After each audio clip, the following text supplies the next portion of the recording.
इसके लिए हम लेंगे काजू। मैंने टुकड़ा काजू लिया है, ये एक्चुअली थोड़ा सस्ता भी होता है। आप चाहें तो बड़ा वाला भी ले सकते हैं, वो कम्प्लीटली आपकी चॉइस है। घी, मिल्क पाउडर, पानी और चीनी। सबसे पहले हमें अपने काजुओं का पाउडर बनाना है। आप ध्यान रखें, आप जब इसका पाउडर बनाएं, आप इसको एक बार मिक्स करें और थोड़ा थोड़ा करके इसको बनाएं, एक साथ ना डालें। आप इसको एक बार में चर्न करें, फिर बंद करें, फिर चर्न करें। इससे क्या होगा, जो आपका काजू है उसका ऑयल नहीं निकलेगा। अगर आप एक ही बार में पूरा कर देंगे तो उसका ऑयल रिलीज हो सकता है। इसीलिए बार बार हर 10 सेकंड बाद आप उसको बंद करें और ऑन करें। ये अभी हमारा पाउडर बिल्कुल रेडी है। अब मैं अपना सेकंड बैच भी इसी तरह से ग्राइंड करके तैयार करूंगी। ये सारे मिक्सचर को हम एक छन्नी में छानेंगे। ये बहुत इंपॉर्टेंट है क्योंकि हम चाहते हैं हमारी काजू कतली बहुत स्मूथ आए, बहुत उसका जो टेक्सचर हो वो बहुत सिल्की हो। ये जो अब बाकी का चूरा है, मैं इसको एक साथ फिर से ग्राइंड कर लूंगी ताकि हम उसको फिर से यूज कर सकें। ये देखिए, मैंने उसको भी पीस लिया है। अब आप इसको दोबारा छाने और आपका काजू कतली के लिए जो काजू का मिक्सचर है वो बिल्कुल रेडी है। एक इंग्रेडिएंट जो कि मिल्क पाउडर है, ये वो इंग्रेडिएंट है जो हलवाई लोग डालते हैं। इससे क्या होता है, आपकी काजू कतली में बहुत रिच फ्लेवर और टेक्सचर आता है और कलर भी उसका वाइट होता है। तो आप इसको जरूर डालें। अब चाशनी बनाने के लिए हम लेंगे चीनी और पानी। हमें इसे लो मीडियम फ्लेम पे पकाना है जब तक हमारी एक तार की चाशनी रेडी हो जाए। आप इसको लगातार प्लीज हिलाते रहें। आप देख सकते हैं बबल्स आने शुरू हो गए हैं और अब हमारी चाशनी ऑलमोस्ट रेडी है। मैंने फ्लेम को ऑफ कर दिया है और अब मैं इसमें सारे अपना जो काजू और मिल्क पाउडर का मिक्सचर है वो डालूंगी और इसमें जो भी लम्स हैं आप इसको हिलाते रहें। आप इसको सिम पे पकाएं, लो पे पकाएं, हाई पे ना करें वरना ये जल सकता है। अब हम इसमें डालेंगे घी। घी डालने से आपकी जो काजू कतली है वो बहुत सॉफ्ट बनेगी और दूसरा उसका जो टेक्सचर है सॉफ्ट के साथ साथ बहुत टेस्टी भी होगा। अब हम इसको पकाएंगे जब तक इसकी जो कंसिस्टेंसी है वो थिक हो जाए। अभी आप देख सकते हैं ये पैन में चिपक रहा है। ये जैसे जैसे बनता जाएगा, जैसे जैसे कुक होता जाएगा, ये चिपकना छोड़ देगा। इसको टेस्ट करने के लिए हम एक पैन में एक स्पून में निकाल के देखेंगे। अगर ये हमारा एक बॉल स्ट्रक्चर फॉर्म हो रहा है, जो कि आपको दिख रहा है अब हुआ है, मतलब ये जमने के लिए तैयार है। अब जिस पैन में हम अपना काजू कतली का मिक्सचर निकालेंगे उसमें हम थोड़ा सा घी डालेंगे। ये इसलिए ताकि आपका काजू का मिक्सचर चिपके नहीं। अब आप अपने सारे मिक्सचर को इस प्लेट में ट्रांसफर करें। आप ध्यान रखें ये बहुत गर्म है इस पॉइंट पे और आप इसको लगातार हिलाते रहें ताकि ये ठंडा हो।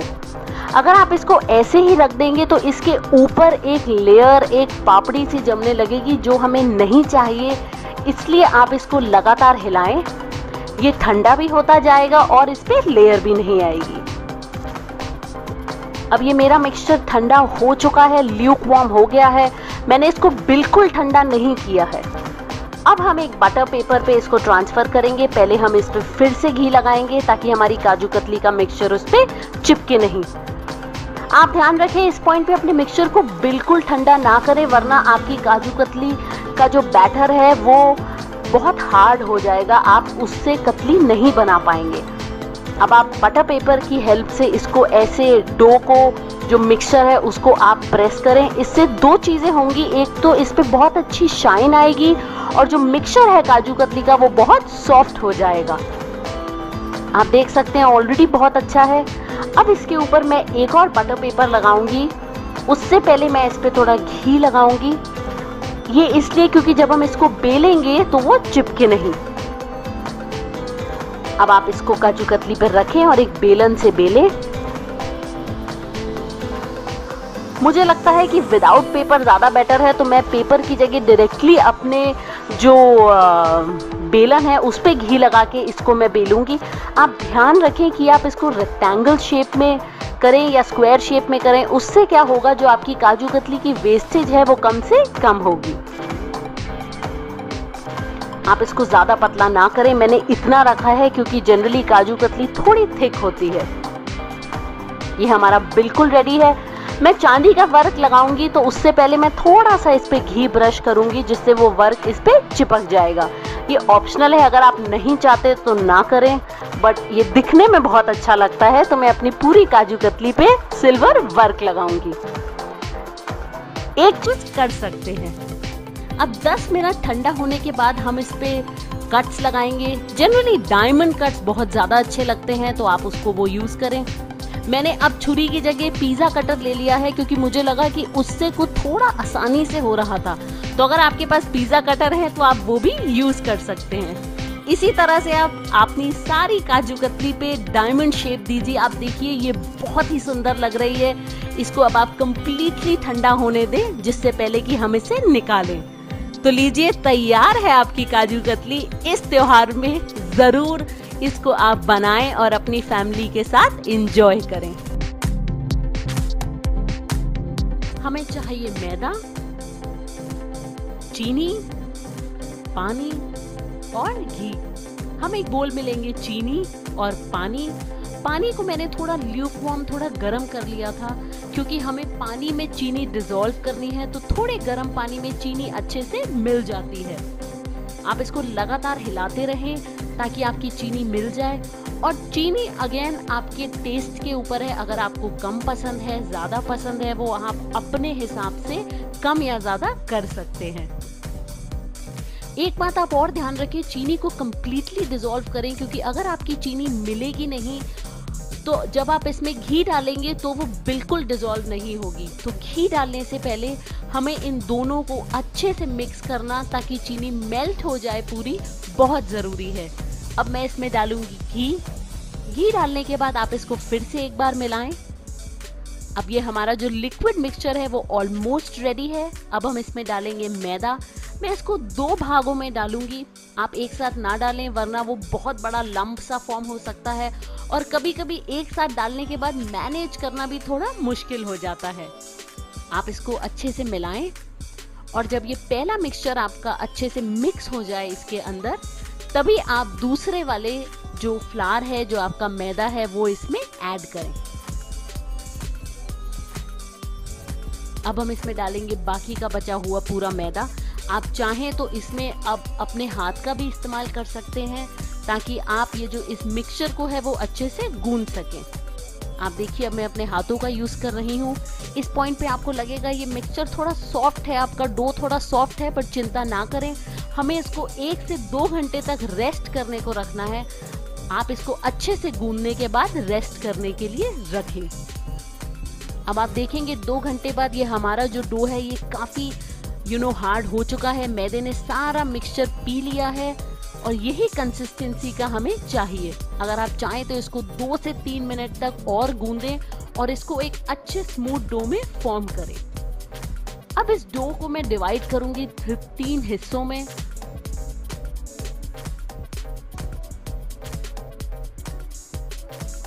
अब इन हिस्सों की हम लोइयां बनाएंगे, और एक एक करके हम इनको बेलेंगे।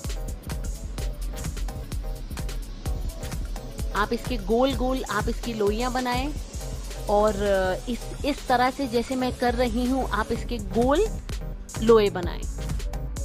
अब बेलन में मैंने थोड़ा घी लगा लिया है, ताकि आपका डो उसमें चिपके नहीं, और आप इसको बहुत हल्के हाथ से बेलें, बहुत जोर से ना करें। हमें इसको बहुत पतला नहीं बेलना, वरना उससे क्या होगा, जो आपकी जो शक्करपारे हैं वो बिल्कुल भी फूलेंगे नहीं, वो बहुत पतले बनेंगे। दूसरी चीज, आप अपने चकले को हिलाएं और ट्राई करें कि डो को ना हिलाएं, उससे आपको इजी होगा। अब आप इसको काटें, बड़ा या छोटा जो आपका पसंद है उस साइज में। मैं इसको मीडियम साइज में स्क्वायर शेप में काटूंगी, क्योंकि मुझे वो बहुत पसंद है।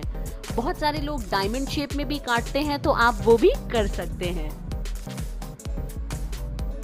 अब इसी तरह से हम अपने चकले को हिला के दूसरे तरफ से भी इनको स्क्वायर पीसेस में कट करेंगे। जो बाकी के ये जो छोटे पीसेस हैं आप इनको दोबारा अपने डो में मिक्स करके, दोबारा आटे में मिक्स करके फिर से उसके शक्करपारे बना सकते हैं। इसी तरह से आप बाकी के भी अपने दोनों जो लोइयां थी उनके भी ऐसे शेप्स बनाइए, उनको भी बेलिए और अपने सारे शक्करपारे तैयार कीजिए। अब हमने तेल को गरम किया है। उससे पहले मैं आपको दिखाऊंगी कि मैंने इतना मोटा रखा है, ये बहुत ज़रूरी है, बहुत पतला ना रखें, इतनी साइज का ज़रूर रखें। तेल को मैंने मीडियम स्पीड पे उसको गरम करने के बाद अब मैंने उसको सिम पे कर दिया है। ये बहुत इंपॉर्टेंट है, आप इसको हाई पे मत कुक करें, वरना क्या होगा आपके शक्करपारे बाहर से तो ब्राउन हो जाएंगे बट अंदर से वो कच्चे रह जाएंगे, तो वो जो कुरकुरा, वो जो खस्ता जो पन आता है वो नहीं आएगा। आप इसको 1 मिनट तक अभी नहीं हिलाएं। डालने के बाद 1 मिनट बाद आप इसको किसी चमचे से या लैडल से आप इसको लगातार हिलाते रहें। ज़रूर आप इसको सिम पे पकाएं। आप देखेंगे ये कैसे अब फूलने लगे हैं, इसकी लेयर्स फॉर्म होने लगी हैं, क्योंकि धीरे धीरे जब ये सिम पे पकता है इसकी जो लेयर्स हैं, इसकी जो परतें हैं वो खुलने लगती हैं। हमारे शक्करपारों में बहुत अच्छा गोल्डन कलर आ चुका है, ये अब ऑलमोस्ट रेडी हैं। अब मैं इनको ट्रांसफ़र करूंगी एक प्लेट में जिसमें मैंने ऑलरेडी टिश्यू पेपर डाला है, ताकि वो सारा जो लेफ्ट ओवर ऑयल है वो सोख ले। आप इसी तरह से अपने सारे शक्करपारों को फ्राई करें, धीरे से, स्लो फ्लेम पे, हाई फ्लेम पे नहीं। ये बहुत इंपॉर्टेंट है, इसलिए मैं इस पे बहुत एम्फसाइज कर रही हूँ। आप देख सकते हैं हमारे सारे शक्करपारे बन के तैयार हैं, ये फूल चुके हैं, बहुत अच्छे लग रहे हैं। उसकी जो लेयर्स भी आपको दिख रही हैं बहुत थिक है, बहुत डिलिशियस हैं, ये बाजार से बहुत ज़्यादा बेटर है। आप इसको ज़रूर इस त्योहार बनाएं अपने लिए, अपनी फैमिली के लिए और इंजॉय करें।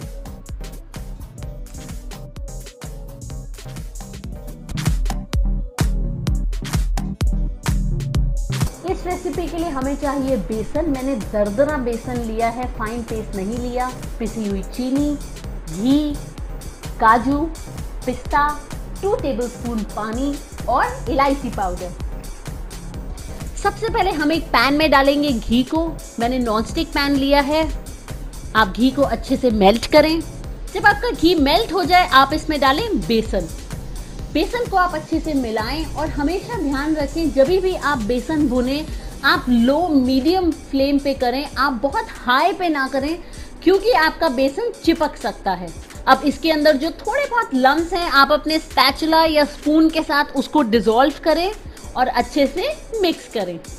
आप देख सकते हैं 2 से 3 मिनट बाद हमारे जो बेसन का जो मिक्सचर है वो फ्रॉथी हो गया है, उसमें झाग आने लगी है, ये धीरे धीरे कुक होने लगा है। मैं आपको सारे एक एक करके सारे स्टेप्स दिखाऊंगी ताकि आपको पता चले पूरे इंस्ट्रक्शंस के साथ कि ये बेसन किस तरीके से चेंज होता जाएगा। आप इसको लगातार हिलाते रहें, साइड से, नीचे पैन के बॉटम से। आप देखिए ये मेल्ट होने लगा है, घी बहुत लिक्विड स्टेट में आ गया है, बट हमें इसको थोड़ा सा और भुनना है ताकि हमारा जो कलर है वो थोड़ा और डार्क ब्राउन आए। अब आप देख सकते हैं हमारा कलर बहुत अच्छा आ गया है। इस पॉइंट पे मैंने गैस की फ्लेम बंद कर दी है और अब हम इसमें डालेंगे पानी के कुछ छींटे। जी हाँ, ये वो एक स्टेप है जो हलवाई हमेशा करते हैं बेसन के लड्डू बनाते वक्त। इससे क्या होगा, जो आपके लड्डू हैं उसमें एक दरदरा, एक ग्रैन्युलेटेड टेक्सचर आएगा जो आपके बेसन के लड्डू को बिल्कुल हलवाई जैसा लड्डू में ट्रांसफर कर देगा। आप इसको लगातार हिलाएं 1 से 2 मिनट तक। हमारा पानी कुक हो गया है, आप देख सकते हैं एक ग्रैन्युलेटेड थिक टेक्सचर हमारा फॉर्म हुआ है। अब मैं इसको ट्रांसफर करूंगी एक कांच के बर्तन में और हम इसको कंप्लीटली ठंडा होने देंगे। हमारे मिक्सचर अब ठंडा हो चुका है। इसमें मैंने डाले हैं काजू और इलायची पाउडर। ये बिल्कुल ऑप्शनल है, अगर आपको ड्राई फ्रूट्स नहीं पसंद तो आप इसमें ना डालें, और पसंद है तो आप और भी डाल सकते हैं। अब मैं इसमें डालूंगी चीनी। ये पिसी हुई चीनी है, मैंने इसको छाना है। आप छानिएगा ज़रूर, क्योंकि चीनी में हमेशा लम्स रह जाते हैं, कुछ गुठलियाँ रह जाती हैं। छानने से वो आपकी सारी गुठलियां डिसॉल्व हो जाएंगी। अब आप इसको अच्छे से मिलाएं ताकि बेसन और चीनी कंबाइन हो जाए। आप देख सकते हैं हमारा टेक्सचर जो बेसन के लड्डू का है वो बहुत ही अच्छा बना है। अब हम इसके बनाएंगे बेसन के लड्डू। आप थोड़ा सा मिक्सचर अपने हाथ में लीजिए, जितने बड़े या छोटे लड्डू आपको चाहिए आप उस हिसाब से सारे लड्डुओं को बनाइए। एक खास बात इस लड्डुओं की ये है कि जैसे मैंने आपको पहले बताया, आप इसको 3 महीने तक स्टोर कर सकते हैं। आप इसी तरह लड्डुओं को 5 से 6 घंटे प्लेट में रहने दें ताकि उसका जो सारा मॉइस्चर है वो निकल जाए, और फिर आप इसको स्टोर करिए कंटेनर में। आप गार्निश भी कर सकते हैं पिस्ता या काजू के साथ, ये अगेन ऑप्शनल स्टेप है। तो देखिए तैयार है हमारे बहुत ही डिलिशियस बेसन के लड्डू। इस फेस्टिवल्स में बनाइए और एंजॉय करिए अपनी फैमिली के साथ। इसके लिए हमें चाहिए ड्राइड डेसिकेटेड कोकोनट, घी, दूध और चीनी। सबसे पहले हमें कढ़ाई में डालेंगे घी। आप ध्यान रखें, आप जो भी कढ़ाई ले उसका बॉटम बहुत हैवी हो, तला उसका मोटा हो, ताकि आपका कोकोनट चिपके नहीं। अब इस पे डालिए ड्राइड डेसिकेटेड कोकोनट। आपको ये कोकोनट किसी भी किराने की शॉप में बहुत ही आसानी से मिल जाएगा। अब हम इसको कुक करेंगे फॉर एटलीस्ट 2 to 3 मिनट्स ताकि घी अच्छे से मिल जाए और आपको कोकोनट का एक नटी फ्लेवर अरोमा भी आने लगेगा। इस पॉइंट पे हम इसमें डालेंगे दूध। दूध डालने के बाद हमें कोकोनट को कुक करना है जब तक आपका सारा दूध कोकोनट अब्सॉर्ब कर ले।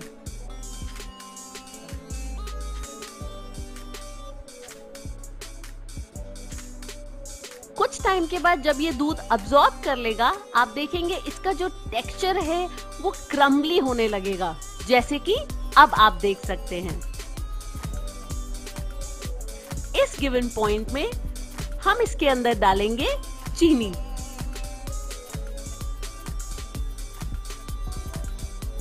चीनी डालने के बाद आप ध्यान रखें, आप लगातार इसको हिलाते रहें ताकि आपकी चीनी और कोकोनट पैन के साथ चिपके नहीं।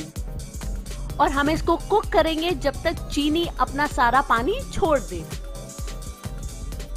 अभी ये मिक्सचर बहुत लिक्विडी हो गया है बिकॉज चीनी ने अपना पानी छोड़ दिया है, बट हम इसको कुक करेंगे जब तक ये सारा मिक्सचर जो चीनी का है, जो सारा लिक्विड है, वो कोकोनट मिक्सचर अब्सॉर्ब कर ले। इस गिवन पॉइंट पे हमारा कोकोनट कढ़ाई के साइड में लग रहा है और बहुत लिक्विड क्रम्बली है, बट जैसे जैसे ये कुक होता जाएगा ये कोकोनट एक बॉल फॉर्म में, स्ट्रक्चर में फॉर्म होता जाएगा और कढ़ाई से लगना भी बंद हो जाएगा। ये देखिए हमारा कोकोनट अभी ऑलमोस्ट पक चुका है। अब इसका एक बॉल स्ट्रक्चर फॉर्म हो रहा है और ये कढ़ाई से भी नहीं चिपक रहा। आप ध्यान रखें कोकोनट को बहुत अच्छे से पकाएं, बिकॉज कई बार क्या होता है जब हम कोकोनट के लड्डू या बर्फी बनाते हैं और हम कोकोनट को कुक नहीं करते तो वो जो ड्राइड कोकोनट का टेस्ट है वो बहुत अच्छा नहीं लगता, उससे आपकी मिठाई थोड़ी ड्राई लगती है। इसीलिए बहुत इंपॉर्टेंट है आप अपने मिल्क और शुगर के मिक्सचर को अच्छे से कुक करें। हमारा कोकोनट लड्डू का मिक्सचर अब बिल्कुल रेडी है। अब हम इसको ठंडा होने के लिए रख देंगे फॉर एटलीस्ट 10 मिनट्स। हमारा मिक्सचर 10 मिनट तक ठंडा हो गया है। अब हम इसके लड्डू बनाएंगे। आप अपने हिसाब से बड़े या छोटे किसी भी साइज के लड्डू बनाएं। एक बात आप हमेशा ध्यान रखें, आप इस मिक्सचर को पूरा ठंडा नहीं करें, उससे आपके जो लड्डू हैं वो अच्छे से नहीं बनेंगे, वो क्रम्बली हो जाएंगे। तो थोड़ा गर्म होना चाहिए, इतना ताकि आप अपने हाथ में लड्डू का मिक्सचर डाल के इजीली लड्डू बना सके। अब धीरे धीरे करके मैं सारे लड्डू बना के रेडी रखूंगी। उसके बाद हम इसको कोट करेंगे ड्राइड डेसिकेटेड कोकोनट में। हमारे लड्डू बन के तैयार हैं। अब हम इसको रोल करेंगे कोकोनट के अंदर। आप ध्यान रखें, आप जब भी इनको रोल करें कोकोनट में, आप बहुत जोर से ना करें वरना आपके लड्डुओं की शेप थोड़ी बिगड़ सकती है। तो थोड़े हल्के हाथ से, थोड़े प्यार से आप इसको मिलाएं और इसी तरह से आप अपने सारे लड्डुओं को रेडी करें। ये बहुत ही डिलिशियस है, खाने में बहुत ही क्रीमी और स्मूथ है। इस फेस्टिव सीजन आप इसको बनाएं अपने लिए, अपनी फैमिली के लिए और इंजॉय करें। हमें चाहिए 2 लीटर दूध। हम इसको 2 हिस्सों में डिवाइड करेंगे। 1 लीटर से हम बनाएंगे पनीर, फिर हम लेंगे नींबू, चीनी, बादाम, पिस्ता और इलायची पाउडर। सबसे पहले हम एक पैन में 1 लीटर दूध डालेंगे और हम इसको बॉईल करेंगे। आप बॉईल करते वक्त अगर चाहें तो इसको सिम पे बॉईल कर सकते हैं, या अगर आप मीडियम फ्लेम पे बॉईल करें तो आप इसमें 1 स्पून डाल के लगातार हिलाते रहें ताकि वो चिपके नहीं। एक और टिप मैं आपको देना चाहूँगी, कई बार जब हम मिल्क बॉईल करते हैं वो पैन से निकल जाता है, तो ऐसे में आप 1 स्पून डाल के उसमें रख दें, आपका मिल्क स्पिल नहीं होगा। अब हमारा मिल्क बॉईल हो चुका है। इस गिवन पॉइंट पे 2 से 3 मिनट ठंडा करने के बाद मैं इसमें नींबू डालूंगी। नींबू जैसे ही हम डालेंगे हम देखेंगे हमारा पनीर फटने लगेगा, हमारा दूध फटने लगेगा। अब आप इसको लगातार हिलाएं। आप देखिए हमारा पनीर फॉर्म होने लगा है। इस पे जो वो ग्रैन्यूल्स हैं वो बिल्कुल बनके अब रेडी होने लगे हैं। 3 से 4 मिनट तक इसी तरह हिलाने के बाद अब आप अपने पनीर के मिक्सचर को एक छन्नी में छानिए। आप कोई भी मोटी छन्नी ले सकते हैं जो भी आपके घर पे अवेलेबल हो, और एक बार इसका सारा पानी निकालने के बाद हम ये जो पनीर का जो मिक्सचर है इस पे रेगुलर वाटर डालेंगे, जिससे ये जो नींबू की खटास है वो निकल जाए।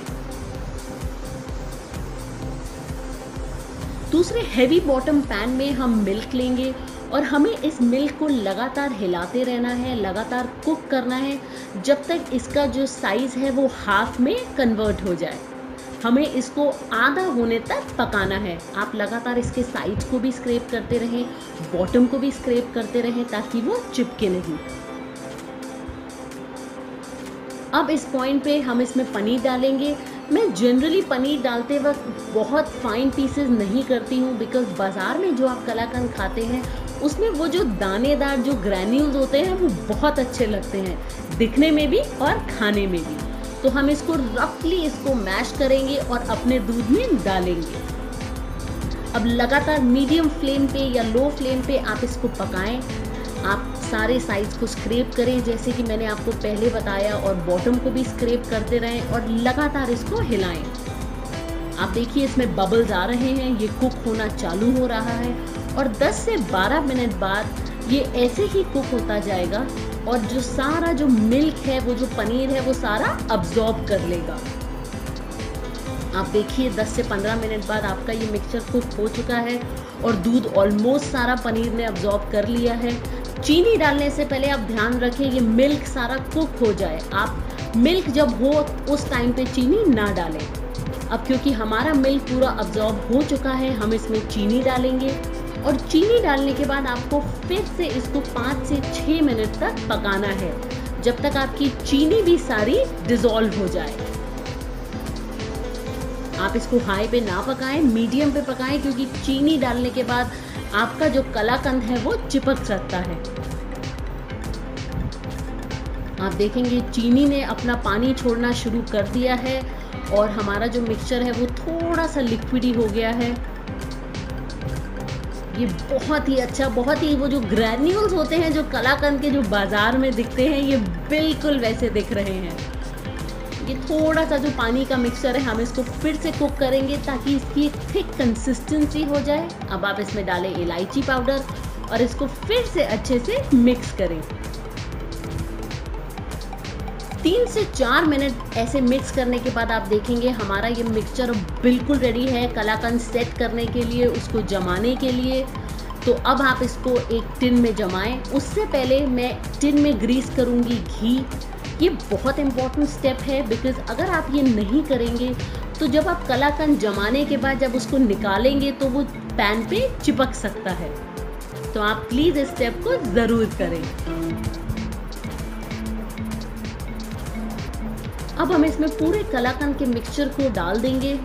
हमने ये गर्म ही लिया है, इसको ठंडा नहीं किया। आपको इमिडिएटली करना है, क्योंकि अगर आप ठंडा कर देंगे तो आपकी जो कलाकंद की जो बर्फी है वो फॉर्म नहीं होगी, उसके क्रम्बल्स हो जाएंगे। आप इसको ध्यान से कोने कोने तक डाल के इसको एक अच्छी फाइन शेप दें। आप देखिए ये बहुत अच्छा लग रहा है, हमने बहुत अच्छे से इसको स्प्रेड किया है। अब इसको आप गार्निश करें पिस्ता के साथ। पिस्ता जनरली दिखने में भी बहुत अच्छा लगता है, ये कलाकंद पे लोग हमेशा से यूज करते आ रहे हैं। आप अपने मन के कोई भी ड्राई फ्रूट्स इस मिठाई पे डाल सकते हैं। अब मैं इसके बाद डालूंगी बादाम, क्योंकि मुझे जनरली बादाम भी बहुत पसंद है। मैंने उनको भी रफली चॉप कर लिया है। आप कोनों कोनों में अच्छे से इसको डालें और स्प्रेड आउट करें। अब आप एक बार एक पैन से बहुत हल्के हाथ से सारे ड्राई फ्रूट्स को आप एक बार अंदर प्रेस कर दें, ताकि वो बर्फी से बाहर निकले नहीं। ये करने के बाद हमें अपने कलाकंद को जमाना है फॉर एटलीस्ट 3 आवर्स। आप देख सकते हैं हमारा कलाकंद बहुत डिलिशियस, बहुत मॉइस्ट लग रहा है। 3 से 4 घंटे बाद हम इसके पीसेस करेंगे।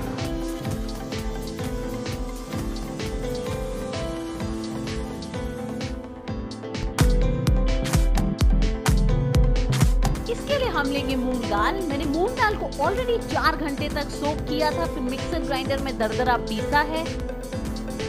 चीनी, देसी घी, किशमिश, काजू और बादाम, इलायची पाउडर, सूजी, आटा और दूध। सबसे पहले हम एक नॉनस्टिक पैन में डालेंगे घी को। हमें घी को अच्छे से मेल्ट कर देना है। जब आपका घी मेल्ट हो जाएगा, इस पॉइंट पे हम इसमें डालेंगे सूजी और आटा। सूजी आपके मूंग दाल हलवे को बहुत अच्छा टेक्सचर देगा और आटा इसको कंबाइन करेगा। सेकंड, बहुत ही इम्पोर्टेंट इसका एक बेनिफिट ये है कि मूंग दाल जब भी आप घी में डालते हैं उसमें कई बार लम्स पड़ जाते हैं, गांठें पड़ जाती हैं। बट अगर आप आटा और सूजी पहले अपने घी में डाल के कुक कर देते हैं और फिर उसके बाद मूंग दाल डालते हैं तो उसमें गांठें नहीं पड़ती। तो ये बहुत इम्पोर्टेंट स्टेप है, आप इसको जरूर करें। अब हमारा सूजी और आटा भुन चुका है, उसका कलर थोड़ा सा चेंज हो चुका है। इस गिवन पॉइंट पे हम इसमें डालेंगे अपना बाकी का इंग्रेडिएंट, जो कि है पिसी हुई मूंग दाल। मूंग दाल डालते वक्त अपनी गैस की फ्लेम को आप लो रखें और इसको लगातार हिलाते रहें। 3 से 4 मिनट इसको भुनने के बाद आप देखेंगे इसका एक crumbly sand type texture form होने लगा है। हमें इसको और भुनना है ताकि जो दाल है वो घी सारा रिलीज कर दे। आप देखें ये दाना दाना और अलग होने लगा है। हमने दाल को बहुत अच्छे से पीसा था। मूंग दाल ने घी रिलीज करना चालू कर दिया है, बट हम इसको और भुनेंगे। इस पॉइंट पे आप देखें तो वो झाग फॉर्म होनी शुरू हो गई है, वो फ्रॉथी टेक्सचर आ गया है। मूंग दाल ने घी पूरा रिलीज कर दिया है। इस पॉइंट पे हम इसमें डालेंगे दूध। दूध डालते वक्त आप फ्लेम को लो रखें और धीरे धीरे इसको ऐड करें। एक साथ सारा दूध नहीं ऐड कर दें, वरना आपके मूंग दाल में गांठें पड़ सकती हैं। आप इसको अच्छे से मिलाएं और अब डालें अपना बाकी का सारा दूध। इसको 5 से 6 मिनट बाद कुक करने के बाद आप देखेंगे ये थिक होने लगेगा, बट हमें इसको और कुक करना है ताकि इसका कलर चेंज होने लगे और ये अच्छे से भुन जाए। 5 से 7 मिनट बाद आप देखेंगे कलर इसका स्लाइटली चेंज होने लगा है। इस गिवन पॉइंट पे हम इसमें डालेंगे चीनी। चीनी डालने के बाद आप इसको फिर से कुक करें ताकि सारी चीनी मेल्ट हो जाए। 3 से 4 मिनट बाद आप देख सकते हैं चीनी भी मेल्ट हो चुकी है, आटे ने अब्सॉर्ब करना शुरू कर दिया है। अब हम इसमें डालेंगे केसर का पानी। इससे आपके हलवे में बहुत ही ब्यूटीफुल येलो कलर आएगा। अब आप देखिए 7 से 8 मिनट बाद मेरा हलवा बहुत अच्छे से भुन चुका है। इसमें अलग अलग दरदरा फॉर्म आ चुका है, बिल्कुल हलवाइयों जैसा। अब आप इसमें डालिए इलायची पाउडर और इसको अच्छे से मिक्स करें। हमारा हलवा बिल्कुल तैयार है। इसको गार्निश करें आप काजू और पिस्ते के साथ और एंजॉय करिए इस फेस्टिव सीजन।